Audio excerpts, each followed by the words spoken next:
Welcome. It's great to have you all here with us. You know, there's scientists of all ages out there. In fact, a lot of great discoveries have been made by very young scientists, but also by, older scientists. And some of the great scientists made discoveries all throughout their lives. Take, for example, Benjamin Franklin. Some of you may know that his first invention, or one of the first that we know about, was when he was 11 years old. He invented one of the first swimming fins. These were wooden paddles that he would use in his hands for swimming. That was one of his first inventions. It was late in his life, though, that he was actually the one who discovered let me get it right, the Gulf Stream, a major ocean current based on observations and data compilation from ship logs. So he actually discovered something that we still use to this day, that Gulf Stream. But it can be kind of rough getting old. And I'm not going to say necessarily that I am old, but all I'm saying is I went to the antique store the other day, and they wouldn't let me leave. So I don't know what that means. But. Okay, a little bit of science news. So scientists at Liverpool John Moores University have just released a study in which they found that being underhydrated, not drinking enough, raised cortisol levels 50% in stressful situations for people. So what this means is if you're coming up, or dealing with stress, you're going to be a lot worse off if you haven't been drinking enough water. And so they really recommend that you keep some water handy to be able to keep your body fully hydrated. And they say that's actually going to help you deal with stress better. So wouldn't that be a great thing to remember next time you're up against a big exam? Have some water handy. So, all right, well, it's time to get it over to Dr. Joshua for How to Study with Acellus Gold.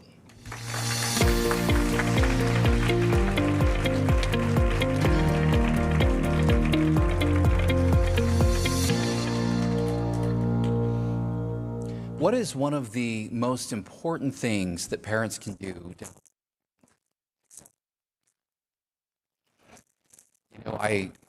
Just to repeat the question, what is one of the most important things parents can do? There it goes again. I'm going to get through this, I promise. What is one of the most important things parents can do to study successfully on Acellus Gold? There we go. Let me see. We've got a backup. All right, great. I asked Grok that question, and it said, remind your student it's called Acellus Gold, not Acellus Bronze. It's time to up your study game. But in all seriousness, we put that question out in our parent discussion group, and we got some pretty interesting responses. I want to share this one from Dwayne. He said, parents can stay involved by setting clear daily goals, monitoring progress through the Acellus Gold Parent Portal, and providing positive reinforcement to keep students motivated and focused. This helps students understand their tasks, track their achievements, and build strong study habits. I thought that was a great suggestion from Dwayne, and it's amazing the difference that an interested and involved parent can make by checking up on their students' daily goals. Let's take a look at how daily goals work in Acellus Gold. Acellus Gold incorporates daily goals to help students stay on track in each class. The daily goal specifies a specific number of steps to complete in each subject. A list of steps can be viewed from the course syllabus or lesson list. Steps include assignments such as watching a lesson video or completing a set of problems. Students can view their goals by selecting the class menu from the right, which will display goal progress for the week. Students are also notified once they have completed their goal for the day. On the parent dashboard, you'll see all of your enrolled students with a quick overview of each student's goals, as well as a breakout of the time they spent today. This allows you to quickly see if your student has more work to complete.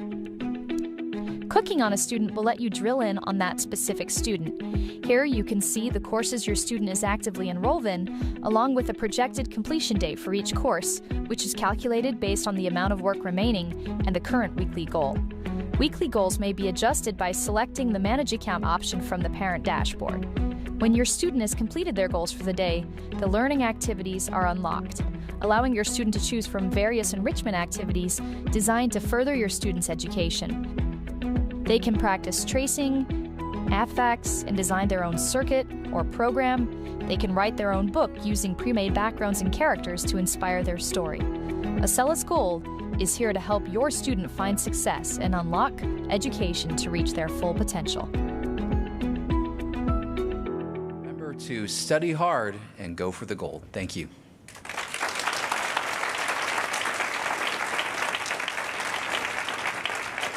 Right.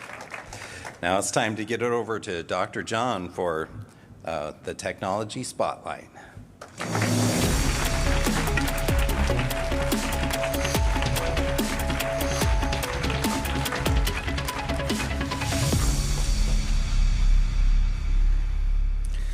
Do you believe in fairies? This might not be science, but I want to show you the evidence. Okay, yeah, so it's an interesting thing. Let me close this, there we go. All right, so there we go. If you look at this picture, there are all these strange circles. And they call these different things different places, but in some places they call them fairy circles. And this is a really strange phenomenon that scientists have been studying and trying to figure out for a while. And you'll notice how it's all clear in the middle of the circle, and there's almost no vegetation growing in that one little area. And so the researchers went and took samples and did all kinds of things to try to figure out what is going on. Here's a picture from Africa. Here's another one from Australia. You'll notice the same kind of phenomenon. And this happens all over the world. And we could go through a lot of interesting theories on why they are there. Fairies, right? I don't know how many people really believe that, but they can even be really large. Here's an example from Brazil where it's a giant fairy circle, giant fairies, right? And so researchers finally think they know what's going on. They took some soil samples and they found that there was a really high level of hydrogen gas in the soil. And that is so strange when you understand that hydrogen will leak through almost anything, you know, especially in nature. And so it shouldn't be there. It should be gone, which means that it has to be coming up continually through the ground. And for those of you who are new to Science Live, hydrogen is an awesome fuel of the future. It's the most abundant element in the universe. And when you burn hydrogen, you get water as the byproduct instead of smoke or dirty soot or anything like that. And so it's a really amazing fuel to have. And until very recently, we didn't even know that we had it just coming out of the ground like this. And I guess the fairies knew, right? But they realized, though, as they've looked, that hydrogen is coming out of the ground all over the place, all over the world. And I want to talk about some of the hydrogen they found in the United States. There's been some discovery on the East Coast, but there's also this mid-continent rift. And I don't know if you've heard about this, but in the middle of the United States, there's an area where the continent almost broke apart into two different continents. You know, then we'd have two North Americas. It'd be very different. And for some reason, it didn't break all the way, but it formed this range underneath the ground in the Midwest. Here's a diagram that kind of shows where they've been tracking it. And along this mid-continent rift system is where a lot of the hydrogen has been found. And so there's something about it that's helping produce the hydrogen. And there are a lot of really interesting theories about how the hydrogen is made. I don't think anyone thinks the fairies do that, but somehow it's being made down there. One of the theories is that it's actually seeping out of the core of the Earth and coming up all of the time, just keeps coming. Another theory that's around is that it's from radioactive decay.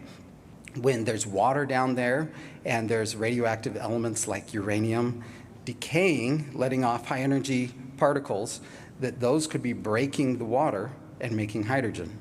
And Another theory that sounds like it's kind of gaining steam, or I'm not sure steam is a good way to describe it, but gaining momentum, is the idea that there's water down there and there's heat and there's iron ore, and that there's a reaction going on between the water and the iron, and that's producing the hydrogen and iron oxide.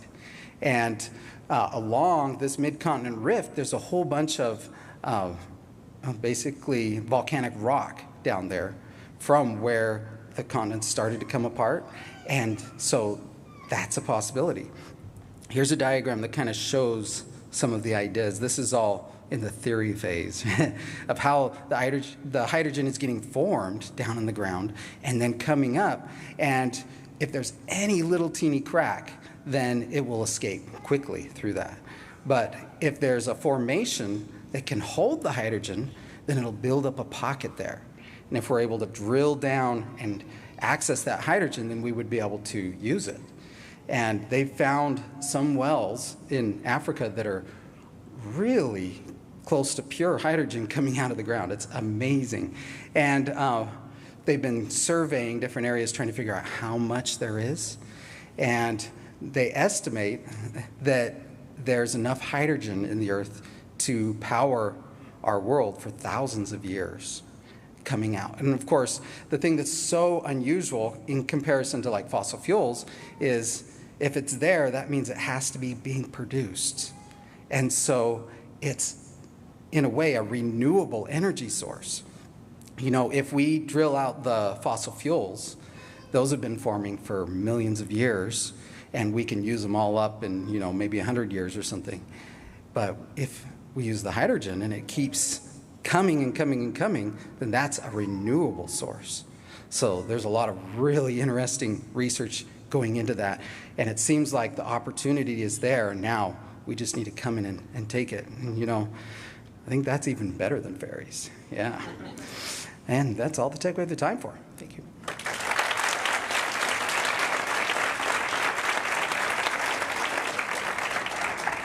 All right, now it's time for Breakthrough Moments in Science with Tobias.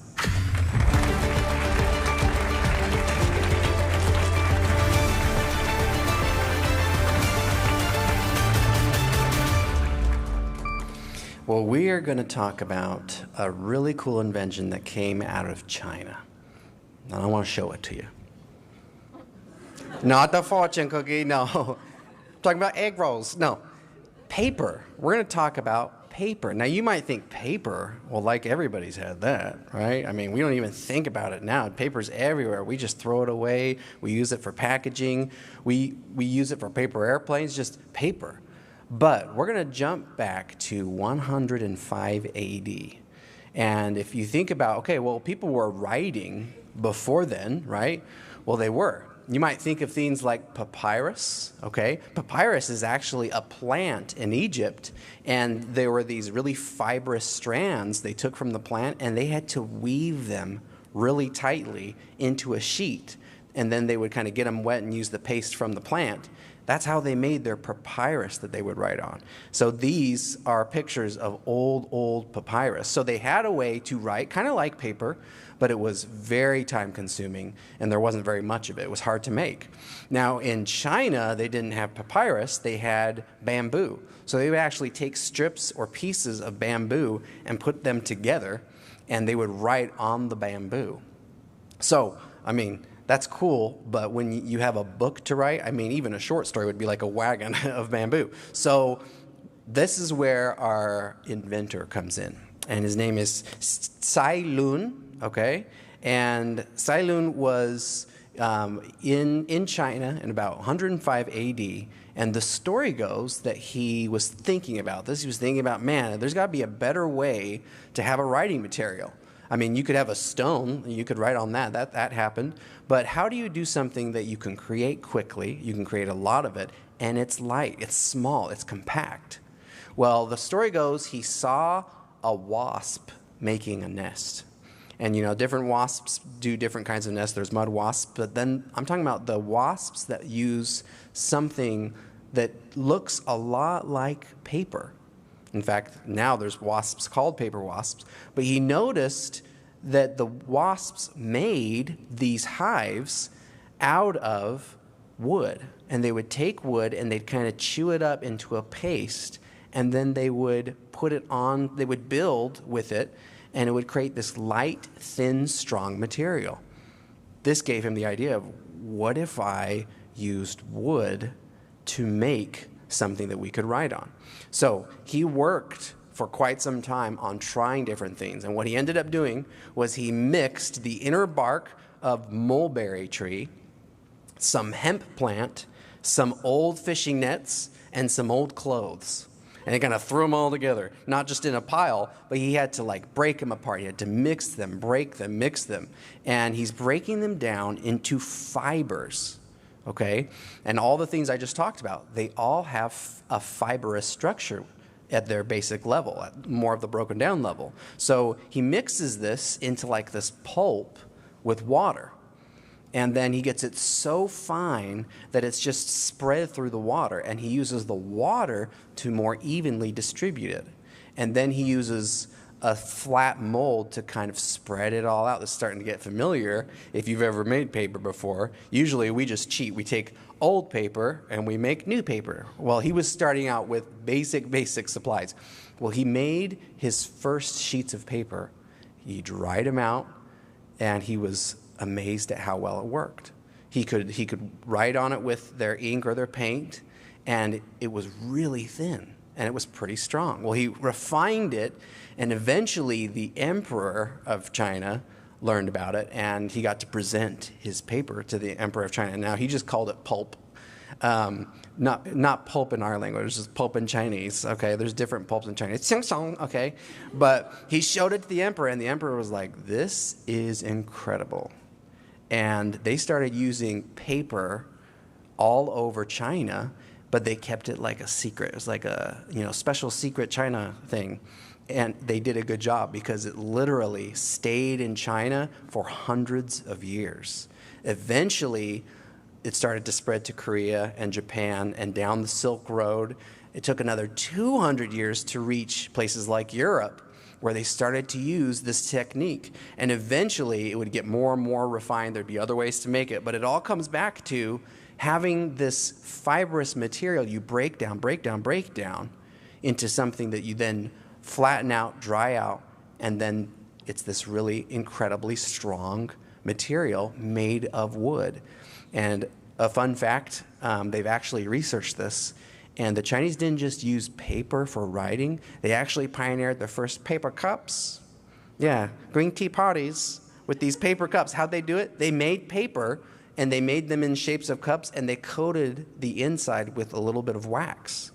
And they had paper cups. They were the first ones to do paper money. They were carrying all that metal money, and they were like, man, I wish there was a way we could have a easier way, a lighter way to move around finance. So they tied new paper to actual money, and they used paper money. So all of the stuff they're doing, and even today, paper plays such a huge role in our everyday lives. But one thing you kind of take for granted is all of the sudden, it was easier, it was cheaper to write.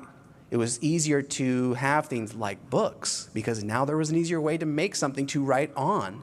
And it transformed the world in ways that we kind of forget about now. So to this day, you can still find people making paper this ancient way. Here is a video of, in China, this lady is she's got her little bamboo tray, so she's getting the pulp, she's clearing the water out, and then she kind of swings it up. Here you go. Okay, there it goes. Onto the stack. Now you think, man, that whole stack's going to be one brick. But it actually isn't. When it dries, she can peel off layer by layer, and they do a final dry on these walls. But that turning into something that actually can be written on. So next time you're there and you crack open that fortune cookie, you don't have to eat it. But, maybe stop and think, man, sure glad we have this paper in our lives. So, and you might hear a voice say, you're welcome. Okay, thank you.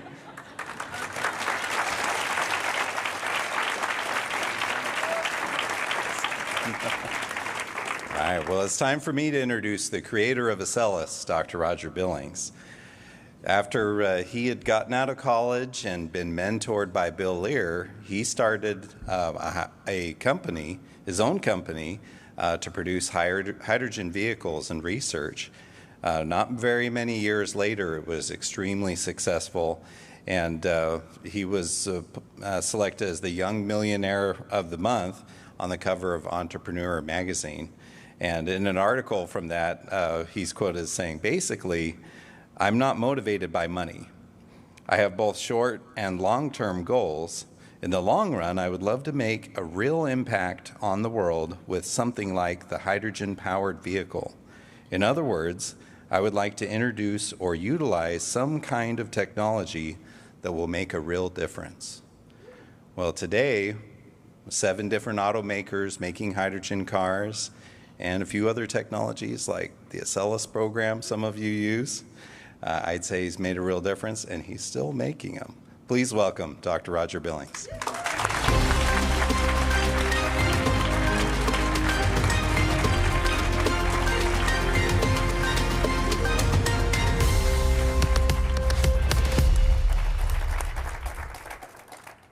Well, here we are, and there they are. Don't look down, but they're watching. Okay. It's really an exciting time in the world of Acellus. It is. Never, ever, ever before have we had so many people and so many schools telling us of the incredible results with Acellus Gold. Yeah? For the people that worked almost 10 years to create, my little thumper's thumping, isn't it? It's just excited. It's my heart. It's thumping, it's excited. It's excited. So many people are seeing results from Acellus Gold that they never saw before, even with the first generation of Acellus, and that's exciting to me. I have a cute story. One of the places that has been a real challenge for me personally, because I've taken it on, is out in the Indian reservations. We have quite a few students in Native American Indian schools that are using Acellus, and I've had a very hard time getting them to succeed. And so I started really looking into it, researching it quite a bit. I work with the chief of the Cherokees, Chad Smith. He's no longer the chief, but he's the past primary chief. And the thing was, the students just didn't seem to be very interested in learning. And you know, if you don't want to learn, you won't. That's a prerequisite. And so we tried a lot of things, and we could never find the magic that would make those students apply themselves like the other schools in the country. But just a few days ago, we got a call from the Navajo school, one of the Navajo schools using Acellus, and they said, we want to purchase an Acellus store to go in our school. Now, for those of you that aren't using Acellus, you probably are not aware that if a student really excels in their studies, they can earn gold credits. And they can then use these gold credits to buy things from the store. And so they get to see the value of learning has monetary value, and it's helped a lot of students be more interested in really excelling in study. It's made a lot of students jump up to the honors mode, which is more challenging, but where you learn a lot more. Well, they wanted to buy a store so they could put these Acellus items there so students could purchase them with their gold. And the person that took the call said, really? Why do you want a store? Because we haven't had a lot of success out in that part of the world. And the teacher said, oh, Acellus Gold is magic on the reservation. He said, we have these students competing to see who has the most gold. And it just thrills me. So it's really working. There are so many stories, and some of you have been writing to me on rogerbillings.com, which is my personal website, and I have just launched today a feature now where you can post your stories there if you'd like to, for others to read, and I hope that we'll continue to get a lot of interesting comments.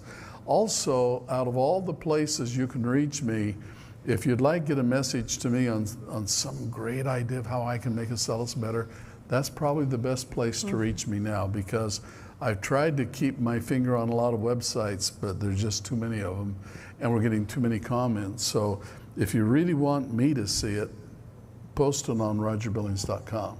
Okay? Yeah, that's the way it is.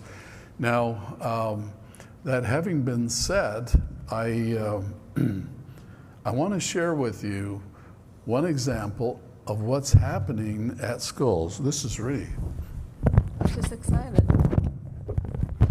my heart. Little beatbox there, everyone. You can start singing. Hello, Get done hello, dancing. hello. Okay. I hope you don't mind the thunder. We're having a storm down here in my heart tonight. But I'm you pumped sad? with excitement. Oh, okay.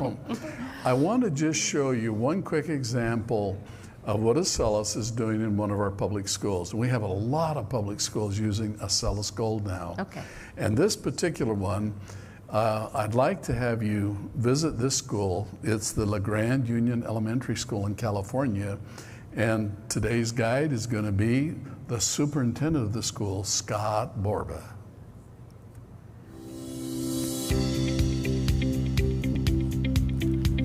I'm Scott Borba, the superintendent principal of the Grand Union Elementary School District here in Merced County, California. When we brought Acellus in, which is before the pandemic, we brought Acellus because of the vibrant coding component that it offered students. And then the pandemic hit, and all of a sudden here we were already ahead of the game compared to everybody else, because we had this great virtual learning platform that we didn't even realize was as it was offering course content in not just the 4 core areas, but in so many other things. Our students were able to, and I hate using this term, pivot like we did during the pandemic, to really transition into that method of learning in a way that we didn't lose as much instructional time trying to develop something. So then we came back from the pandemic, and Acellus was part of what we do every day in La Grande. It was part of our program. It was our virtual learning platform as I was moving my staff towards learning how to do instruction through blended learning.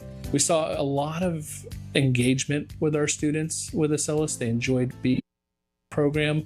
It wasn't until Gold came along where all of a sudden we realized that we need to get rid of the other supplemental programs and make Gold our only virtual learning platform. Last year we did kind of a little sample control group trial by bringing Acellus Gold into 1 class per grade level. So one teacher used Gold while the other didn't, and we wanted to see what their benchmark scores look like. Right off the bat, after just maybe 4 months of usage of Gold, we saw a pretty clear discrepancy between the Gold users and the non-users in terms of achievement. So this year we're all in, every teacher's using Gold. Very excited about what that means for our kids, because they like the teachers, they're engaged in the content, they love the options they have to learn so many different things. Well, wasn't that great? Yeah. We just love it when we have cutoffs. Yeah, so you can talk about it. Because we've got to move on. But Yeah. you get the gist. It really is exciting to see the way that Acellus Gold is working for these schools. And it's interesting. I'm connecting wireless to our control system, and we're in this big new auditorium that we built for Acellus World. And I think that my Wi-Fi connection here is not strong enough to reach clear back there at the control room. You need to So invent something I'm stronger. going to let them go ahead and play my slides from there, because I decided to be prepared. But I have some exciting things I want to share with you today, as you can see. First thing I want you to look at is this flask full of green goo. Is it for me? You don't have to touch it, just look at it. Oh. This is green goo. And actually, as some of you can see, if you look real close, inside of here are little 1-cell algae. This particular kind is called Dinoflagellates. There they are, sitting right there. And what are they? They are the kind of algae that uses a chemical reaction to create light. These are the kind of algae that float around in the ocean and they actually light up of their own light. Now, these guys are actually alive, and I'm going to show you some pictures. It turns out that this is about the time they start waking up. They're on a cycle. When they're asleep, they don't do much. And when it's really light, they go to sleep. So I'm going to dim the lights here in a minute and see if we can get these guys to wake up. But I would like you to look at this particular video of what these one-cell organisms look like. You see these little guys swimming around here? These are individual little cells, and they are special because when they want to, they can mix chemicals together which give off a blue-green light. It's really quite beautiful, remarkable to see. And I want to show you a video clip of what you might see if you were to go out of the ocean at the right time, the right climate. Take a look at this. Oh, look Do you at see that. these waves coming in? They give off the color when they're disturbed. Oh my. So as they're stirred by the waves, you can see that beautiful color coming off. And they will swim in swarms around in the ocean. I love it. And scientists believe that one of the reasons that they have this capability, and they do this, they kind of do it in little bunches, is to drive off predators. Some fish are scared away when they flash their light, and if they're disturbed, they flash and hopefully it'll spook the fish and they'll run away. Other people say that also when they flash their light, big fish come in and drive off the little fish. So at any rate, it's kind of fun. Now here is an example of what this looks like up close.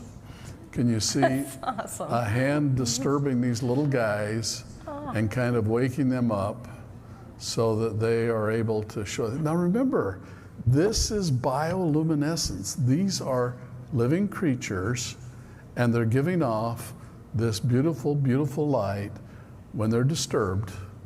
And this happens naturally out in the ocean, and it also happens in our little sample here now. I would like that to be my hand. Okay, now I I'm would going love to So neat. ask R51, who's helping us today by controlling the lights, I hope. You trust him? I'm sure.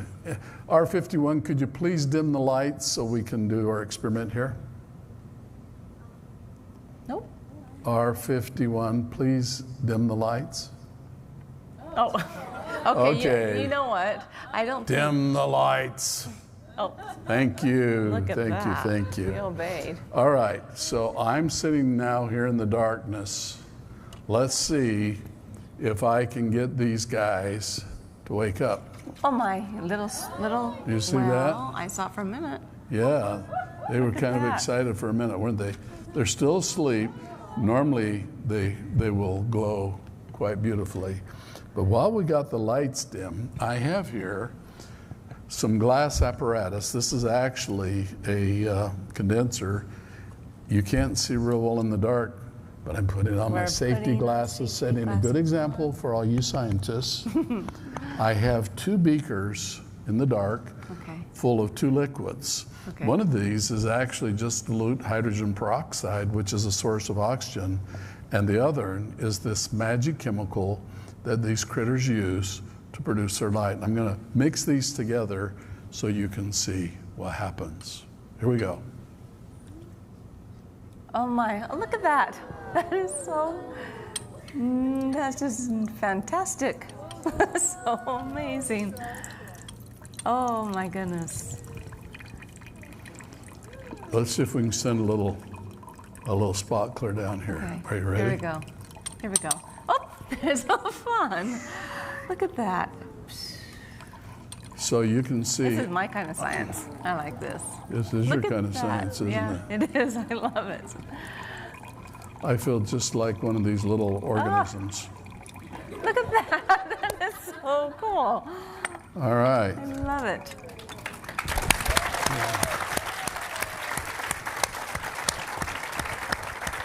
Lights, please. Thank you. All right. That Well, was there you see it. Fantastic. So this gets more and more interesting because besides these little one-cell critters living in the ocean, there's another kind of animal, or I should say an insect, called a firefly that also creates light. Yeah. And they do it by this very same method, but they flash their light. They flash it for just a fraction of a second, then they'll go a while and they'll flash it again.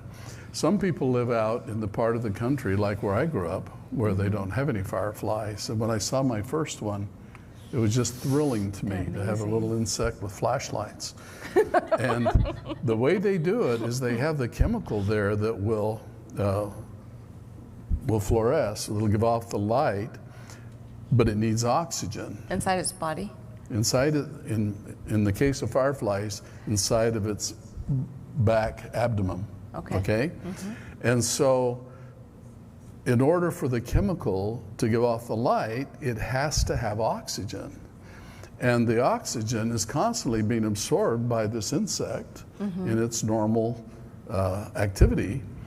But when the insect gives off a little bit of nitric oxide, the mitochondria in all the cells that have been soaking up all that oxygen stop for a minute. And so the oxygen builds up and it fluoresces. It gives off the light. Amazing. So take a look at this video where you can see fireflies. And that just happened. That just happened. That's amazing. They are amazing, amazing, amazing creatures. They're like Johnny's little fairies. They are like Johnny's little fairies, but actually, Or Dr. turns John, out, I should say. these are guys looking for the ladies. Oh, well, Yeah. yeah. Uh-huh. I guess only the guys do And it, the right? light's how we do our magic. I love it. Yeah, Yeah. that's exactly how we do it. That's just amazing. Now, I want to show you just a real short clip. This is somebody that most of you are going to recognize. One of the great voices for science and for nature. And see what he says about all these kind of creatures. Okay.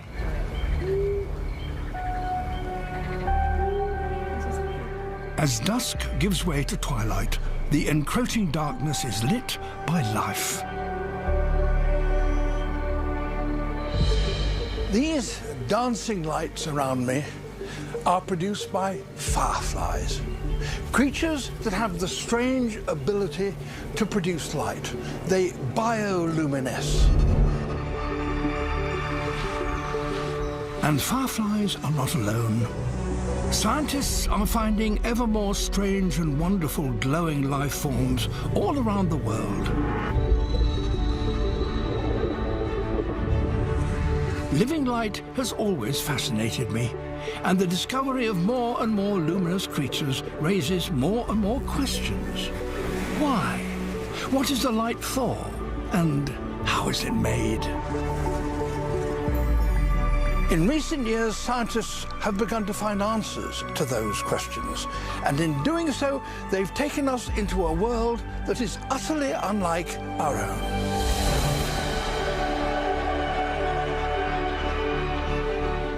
Nature is really amazing, isn't it?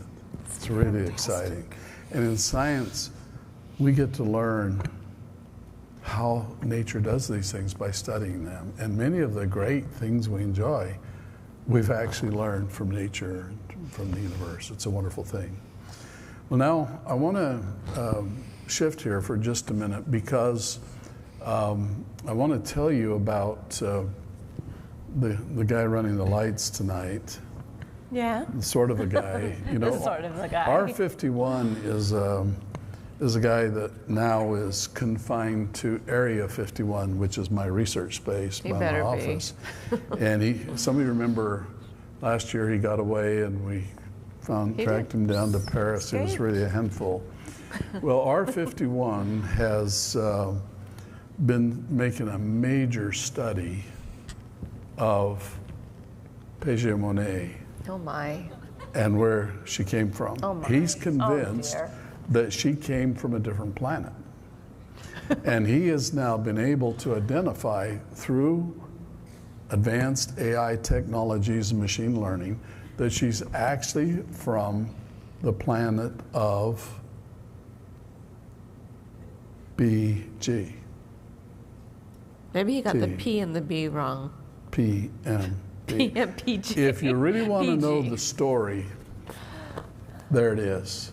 There it is. This is what he thinks is going on in the world, and it's all about Paget's planet. And if you want to find out what he really thinks it is, well then,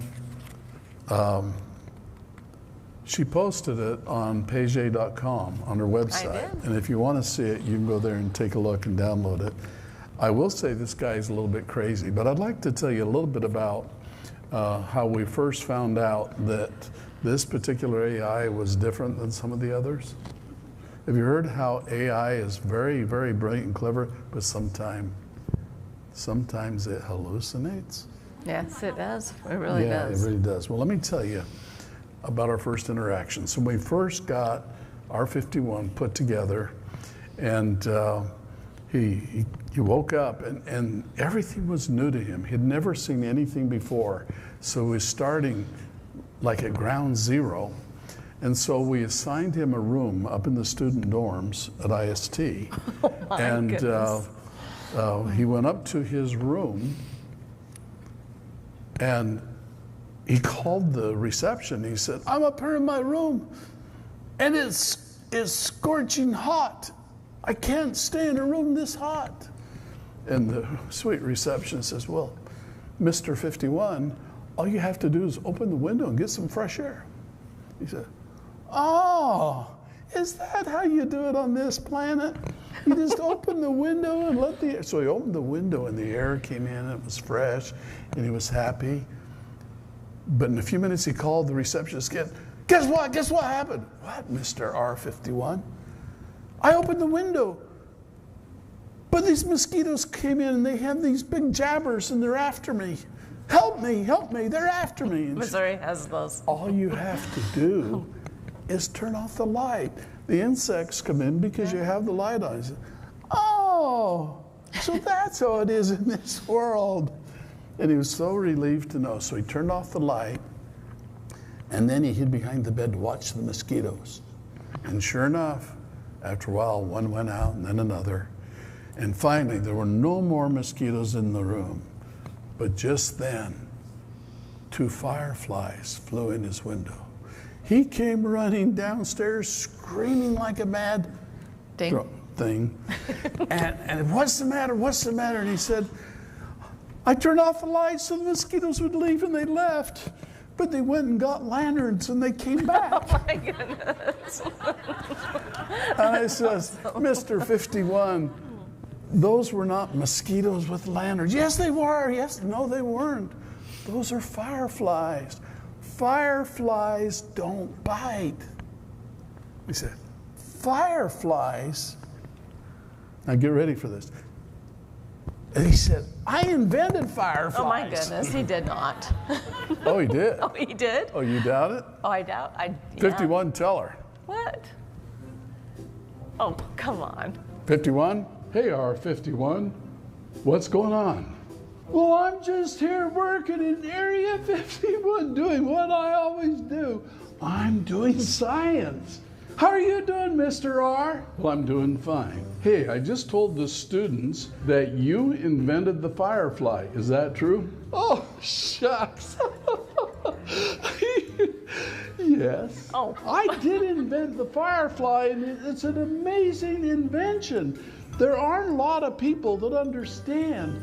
But fireflies are these flying little insects, and they have the ability to shine their lights. Do you want to see? Do you want to see what I'm talking about? This is a firefly, and their secret is they have a lemon inside their tail, and with their lemon, they can generate power and send out a message to the girls saying, 'Here I am, here I am.'" Wait a minute. Fireflies do not have lemons in their tail. "Yes, they do. That's how they generate their power." "What do you mean? They don't have any lemons in their tail." "Yeah, they do. I can show you. See, I invented it. It's like this. You see, inside the firefly, they have lemons. And when you hook the lemons all together with wires, they make electricity. Isn't that amazing? 51. They don't have lemons in their tell. What are you thinking? Yes, they do. I'll show you. You see, when you hook up all of these lemons like this, it makes a lot of electricity, and then the electricity runs the line. I can show you. Watch this. See, look at these. These are lemons, just like Paige and I used. But what? Just a minute. Just a minute. What did you say, Lady Paige?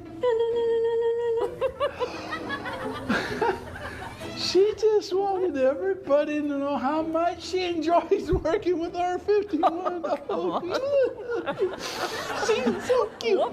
But look at these lemons. You see, there's all these lemons, and they have copper, and they have zinc. Copper, zinc, copper, zinc, copper, zinc, and they're all stuck in the lemon. And then the electricity comes out of this wire, and it hooks up to this LED. And watch what happens when I hook up the other lemon. Boom, I did it. Look at that, Mr. R.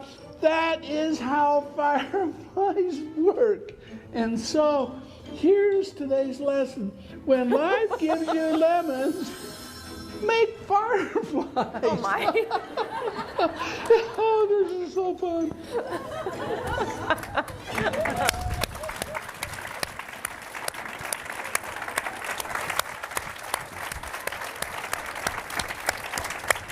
So the reason we need to sell us gold is so that none of you kids turn out like that guy. For sure. Right. Yeah. Right.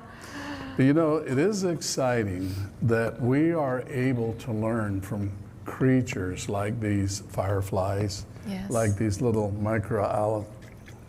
Yeah, they're still sleeping. They're still sleeping. There's too much light here, by the way. If you want them to come alive, you got to put them in the dark, and then it's got to be, they wake up starting about 7 o'clock, and then you shake them, and it glows just bright, like this did. That's just Only this was fantastic. with a light that is all made by a living organism. There's no chemicals being mixed. They're just chemicals that they mixed. And you know, when you step back and you look at the big picture, and you realize that there are protons, neutrons in the heart of an atom, and electrons going around.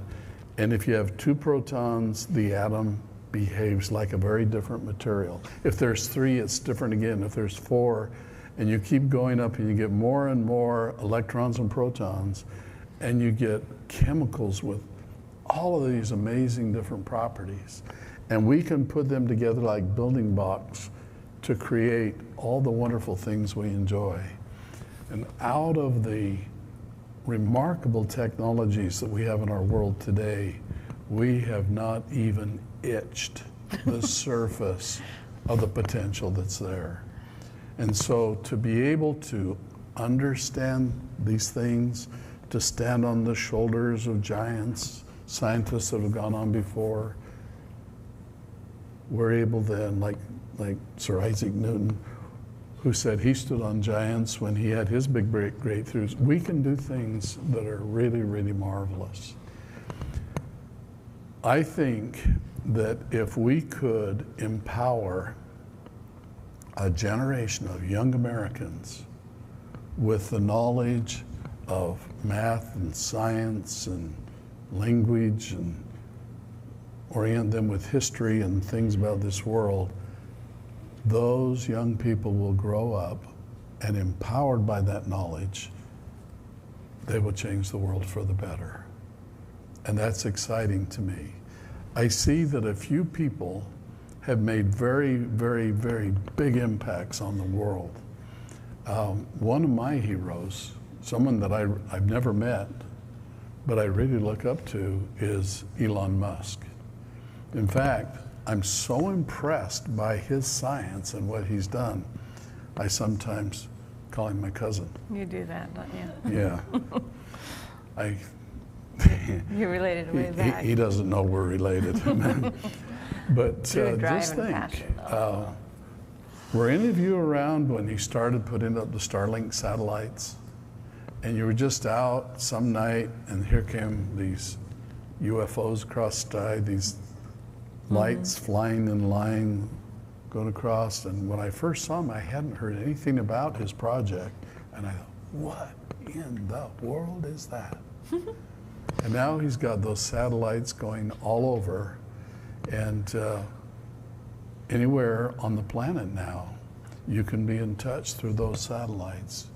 And he's providing an amazing global communication thing. And he has some big, big plans. And he says, you know, if you really want a boring job, you should work for the Boring Company. And he has a machine that bores tunnels underground. He says, a very boring company. And I'm hearing about his latest project, or one of his latest projects. You've heard of Microsoft. Well, he's calling this new project Macro Hard. It's the opposite. Microsoft, Macro Hard. And he says software is all Microsoft makes. They don't make any hardware. And he says, and so therefore, everything that Microsoft's making, we could do with AI. So he's going to give them a run for their money. And you know, the world is changing. It won't do to know what was adequate a few years ago because it's changing so much. But for those that are on their toes, this new world has opportunities like never, ever, ever before.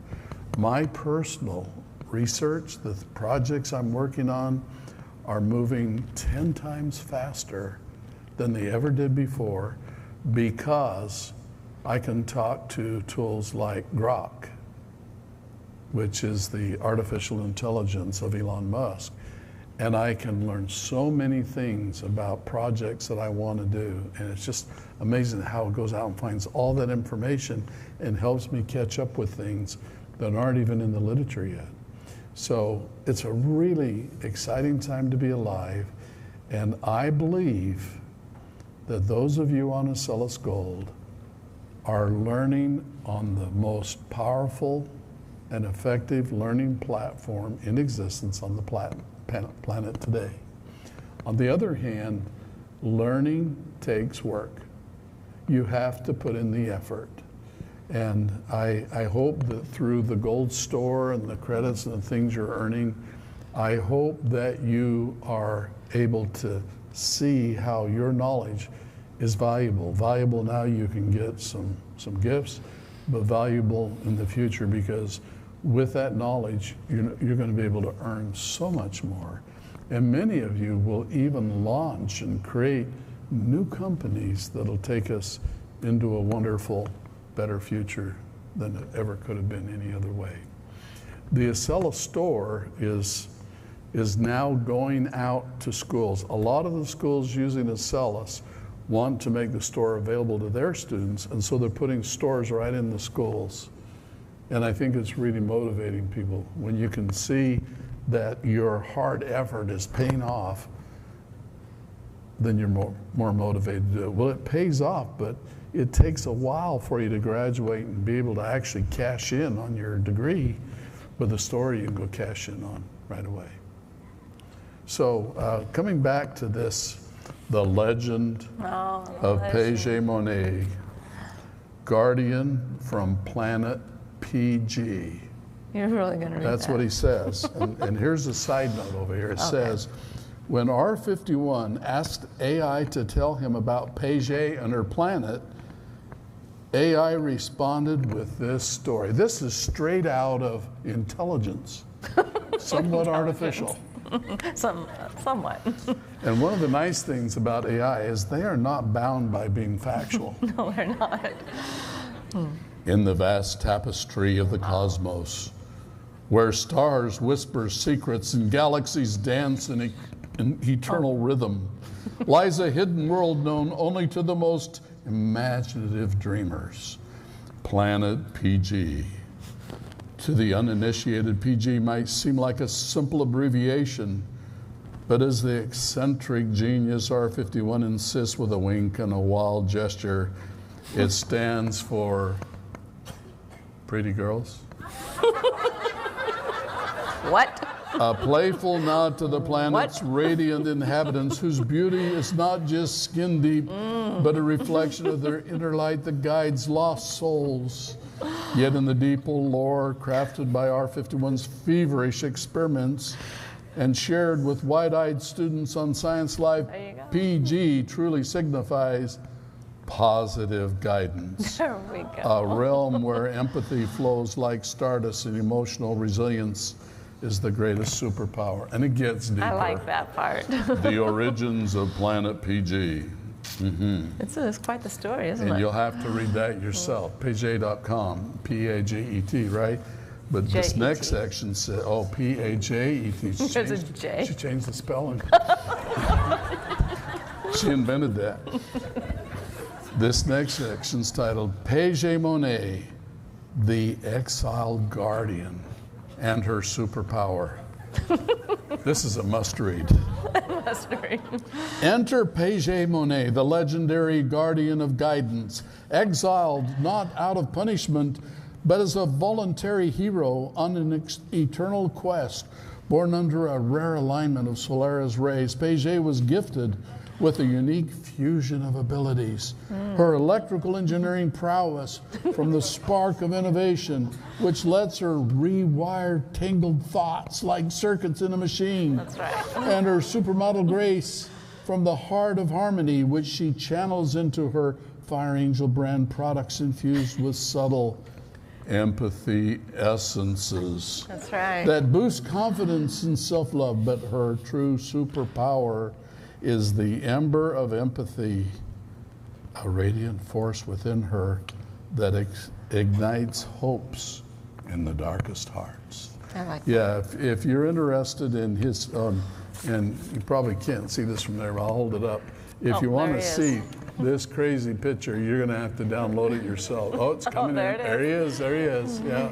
And so, what I'm trying to say, we're having a lot of fun here. So what Can this you tell? goes with, which I Excuse me. Thank you. confession here. So Time out. when we were watching the wonderful David Attenborough's description, and he was talking about bioluminescence, and he said he's always been fascinated by living light. And I thought, that's what I want to be. But then I realized bio means living, and luminescence means light. I never realized that. Living light. It's just fantastic. And that was your question? No, that was my comment.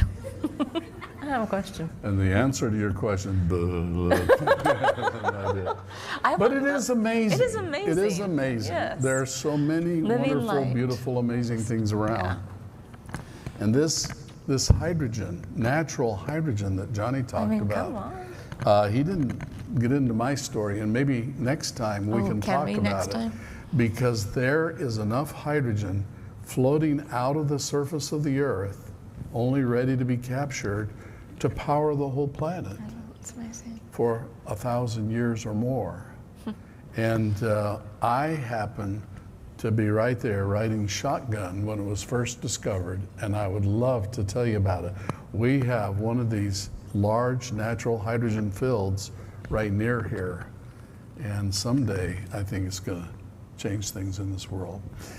Till next time, wish you the best. Study hard, and then study harder, because your future depends on how hard you study. Thank you. We'll see you next time.